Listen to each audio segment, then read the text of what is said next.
नमस्कार दोस्तों। आज इस वीडियो में हम डिस्कस करेंगे पास्ट के इनडेफिनिट टेंस को और सिंपल पास्ट को। अगर आपने मेरा पास्ट प्रेजेंट इंडेफिनिट और सिंपल प्रेजेंट पर वीडियो देखा है तो बिल्कुल उसी तरीके से यहाँ पर भी है कि पास्ट इंडेफिनिट एक्शन को डिनोट करता है और सिंपल पास्ट सिचुएशन को। तो चलिए वीडियो को स्टार्ट करते हैं। सबसे पहले इसका डेफिनेशन हम देख लेते हैं कि क्या होता है। सो इट डिनोट्स फिनिश्ड और completed action in the past और situation that exists no more। तो ये ऐसे एक्शन को बताता है जो पास्ट टाइम में फिनिश या कंप्लीट हो गया हो, या कोई ऐसा सिचुएशन जो अभी एग्जिस्ट नहीं करता है। ये सिंपल पास्ट का डिफिनीशन हो गया और फिनिश या कंप्लीटेड एक्शन ये पास्ट इंडेफिनिट का डिफिनीशन हो गया।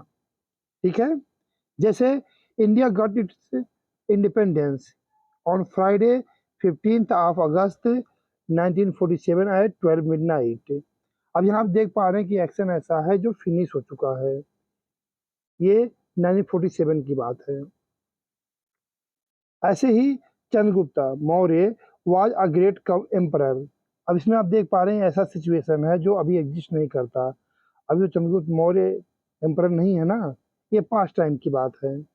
ठीक है, तो यहाँ पे हमने सिचुएशन को भी डिस्कस कर लिया और फिनिश्ड या कंप्लीटेड एक्शन को भी। चलिए आगे इसका स्ट्रक्चर देख लेते हैं। तो इसमें सेंटेंस पॉजिटिव या अफर्मेटिव होने पर वर्ब का सेकंड फॉर्म यूज होता है। सो सब्जेक्ट, वर्ब का सेकंड फॉर्म, ऑब्जेक्ट और कॉम्प्लीमेंट, ये पॉजिटिव सेंटेंस का स्ट्रक्चर हो जाता है।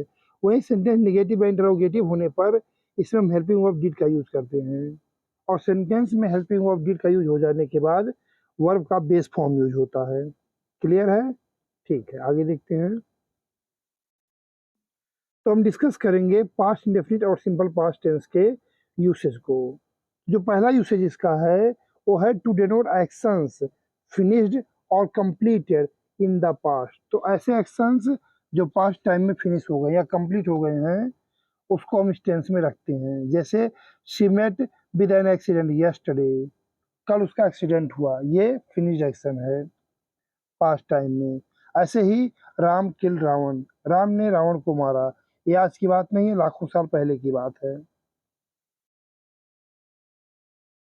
टाइम एक्सप्रेशंस ऑफ फिनिश्ड और completed actions in the past, कुछ ऐसे वर्ड्स हैं जो फिनिश्ड एक्शन को डिनोट करते हैं। जैसे ये सब हो गए yesterday, yesterday morning, yesterday afternoon, yesterday night and so on. ऐसे ही the day before yesterday, ago, the other day, last night या last week, last month, last year etcetera. या कोई डेट दे दिया गया जैसे इन 1989 या इन सितंबर, तो ये सारे फिनिश टाइम वर्ड्स होते हैं। ओके, चलिए दूसरा यूज देख लेते हैं पास्ट इंडेफिनिट का। After the following words and phrases, कुछ वर्ड्स एंड फ्रेजेज ऐसे हैं जिनके बाद पास्ट का इंडेफिनिट टेंस ही आता है। जैसे it is time, it is high time, it is opportune time, it is about time या this is the right time. इन सब फ्रेजेस के बाद आप हमेशा पास्ट का इंडेफिनिट टेंस ही यूज कीजिए। ठीक है, जैसे it is the opportune time the government to strict action against the corrupt officers. अब यहाँ हम देख पा रहे हैं कि इट इज अपॉर्चून टाइम आया हुआ है, इसलिए हमने पास्ट का इंडेफिनिट टेंस यूज किया। क्लियर है? चलिए अगला यूज देखते हैं, हैबिट्स ऑफ द पास्ट। अब जरा सा आप इसमें ध्यान दीजिए कि अभी हमने डेफिनेशन में डिस्कस किया कि पास्ट के डेफिनिट टेंस में क्या आता है, फिनिश्ड या कंप्लीटेड एक्शन, मतलब वन टाइम एक्शन आता है, जो एक्शन एक बार हुआ और वो फिनिश हो गया। अब अगर हम हैबिट की बात करें तो हैबिट जो होता है तो रिपीटेड एक्शन होता है। तो कैसे हम रिपीटेड एक्शन को इस टेंस में रख सकते हैं? तो उसके लिए हमको ऑक्सिलरी वर्ब में मॉडल वर्ब जो होता है उसको यूज करना पड़ेगा, यूज टू या फिर वुड और प्लस वर्ब का बेस फॉर्म।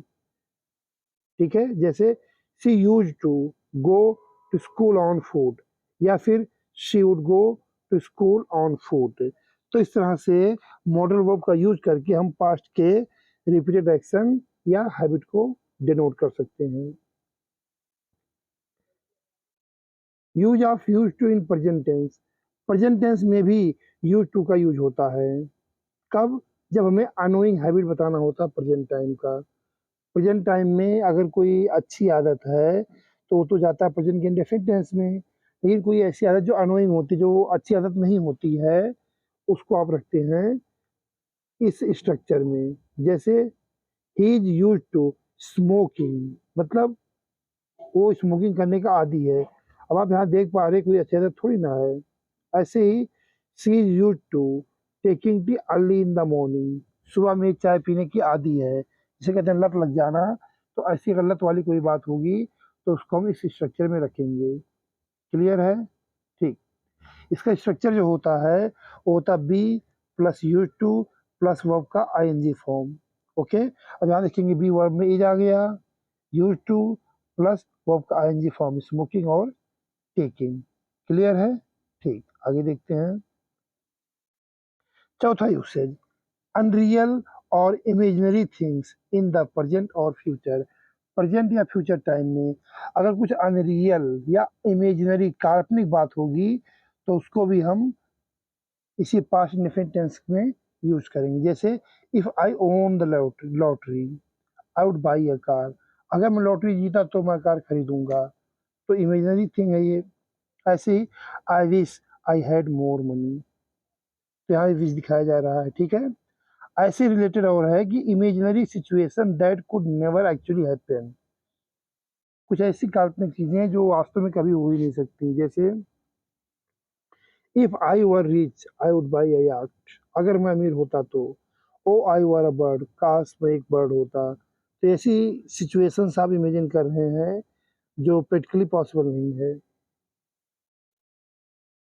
अगला यूसेज है इम्फैटिक डिड, ये थोड़ा टेक्निकल है, इसको देखिएगा आप।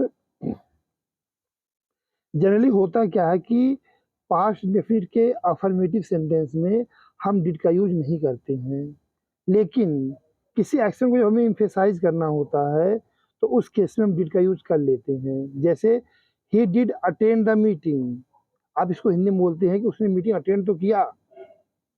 या फिर she did come in the party, वो पार्टी में आई तो थी। तो एक्शन को थोड़ा सा इम्फेसाइज करने के लिए हम डिड का यूज कर लेते हैं। क्लियर है? ठीक।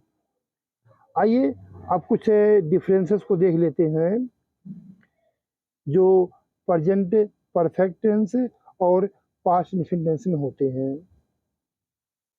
क्योंकि हमने प्रेजेंट परफेक्ट टेंस को भी डिस्कस किया है कि उसमें पास्ट एक्शंस, मतलब ऐसे एक्शंस जो पास्ट में स्टार्ट होते हैं और प्रेजेंट में कंटिन्यू होते हैं, उसको डिनोट करते हैं। तो अक्सर बच्चे कंफ्यूज हो जाते हैं। तो देखिएगा, प्रेजेंट परफेक्ट टेंस और पास्ट इंडेफिनिट टेंस। तो प्रेजेंट परफेक्ट टेंस में क्या दिखाते हैं? unfinished action that started in the past and continues up to the present। और इसमें पास्ट इंडेफिनिट में finished actions in the past, मतलब ऐसा एक्शन जो पास्ट में स्टार्ट हुआ और प्रेजेंट में भी क्या है, कंटिन्यू है, उसे रखेंगे आप प्रेजेंट के परफेक्ट में। लेकिन पास्ट इंडेफिनिट में वही एक्शन रखेंगे आप जो फिनिश हो गया हो। जैसे I have lived with Amit for 20 years, मतलब मैं अमित के साथ 20 साल रह चुका हूँ और अभी भी उसके साथ रह रहा हूँ। और यहाँ पर I lived with Amit, Amit for 20 years, मतलब मैं अमित के साथ 20 साल रहा, but now I don't live with him.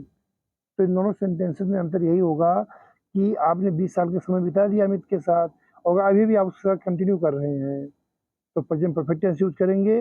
और अगर आपने डिसकंटिन्यू कर दिया, अब उसके साथ आप नहीं रहते हैं, तो पास्ट इंडेफिनिट। दूसरा अंतर देखते हैं, a finished action in someone's life, the person is still alive। और पास्ट इंडेफिनिट में a finished action in someone's life, the person is not alive।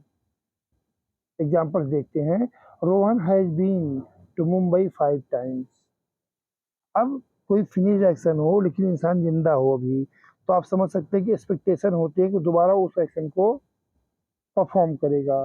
लेकिन अगर बंदा मर गया है तो फिर कैसे परफॉर्म करेगा? तो उसमें हम यूज करेंगे पास्ट का इंडेफिनिट टेंस। जैसे आप बोलेंगे कि Rohan has been to Mumbai 5 times, तो रोहन 5 बार मुंबई जा चुका है। अब क्योंकि जिंदा है तो आगे भी प्रोबेबिलिटी ये है कि वो मुंबई जाएगा।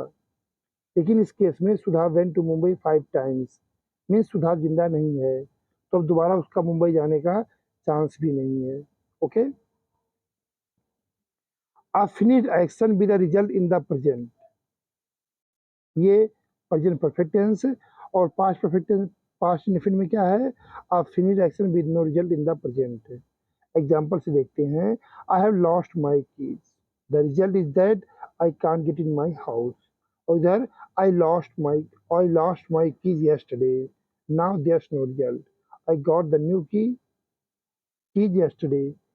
अब यहाँ क्या अंतर आप पाते हैं, जैसे आप समझो कि आपका कोई चीज खो गया है, देखिए अभी भी आप उसको ढूंढ रहे हो, अभी भी आपको उम्मीद है कि वो आपको मिल जाएगा, अभी आपने उम्मीद नहीं छोड़ा है। तो ऐसे एक्शंस को हम रखते हैं प्रेजेंट के परफेक्ट में। लेकिन आई लॉस्ट माई कीज यस्टरडे, इसका मतलब क्या है, इसका मतलब है कि उसकी की खो गई और उसने खोजा, बट उसने अब उम्मीद छोड़ दिया है, उसने नई कीज ले ली, मतलब उसने मान लिया कि मेरी की खो ही गई, अब उसने उसको ढूंढने की कोशिश भी नहीं कर रहा है। तो इस केस में हमने पास्ट का इंडेफिनिट टेंस यूज कर लिया। क्लियर है? ठीक, अगला देखते हैं क्या डिफरेंस है।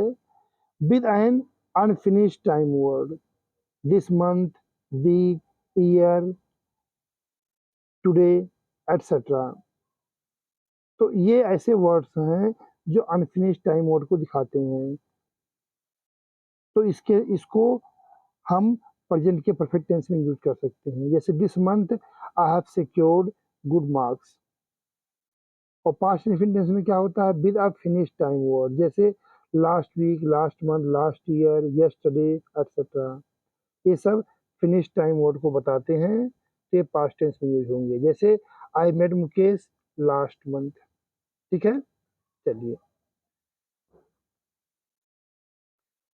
अब कुछ चीजें अब ध्यान में रखने के लिए हैं हमारे, जिसको ध्यान रखना चाहिए कि वी यूज पास्ट सिंपल या past indefinite for past events या actions which have no connection to the present. Means past indefinite आप ऐसे ही एक्शंस के लिए करेंगे यूज जिसका प्रेजेंट से कोई कनेक्शन ना हो। ओके, पूरी तरीके से फिनिश हो गया हो।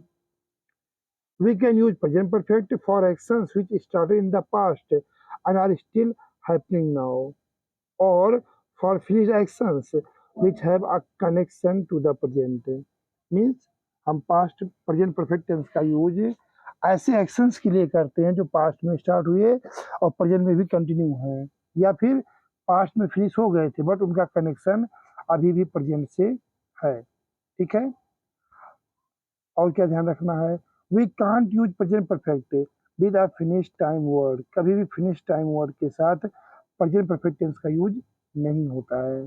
जैसे I have been to museum yesterday, गलत है, क्योंकि यस्टरडे आ गया है, फिनिश टाइम वर्ड है, इसलिए होना क्या चाहिए, I had been to the museum yesterday. Clear है? चलिए, तो इस तरीके से हमने काफ़ी डिटेल वे में पास्ट के डेफिनेट टेंस को डिस्कस किया, और मुझे उम्मीद है कि सारे पॉइंट्स आपके क्लियर हो गए होंगे। अगर इस टॉपिक का आपको पीडीएफ फाइल चाहिए तो वीडियो के डिस्क्रिप्शन में मैं अपने टेलीग्राम का लिंक दे दूंगा, वहाँ से उस लिंक को ओपन करके आप उस पीडीएफ को डाउनलोड कर सकते हैं। ये वीडियो देखने के लिए आपका बहुत बहुत धन्यवाद।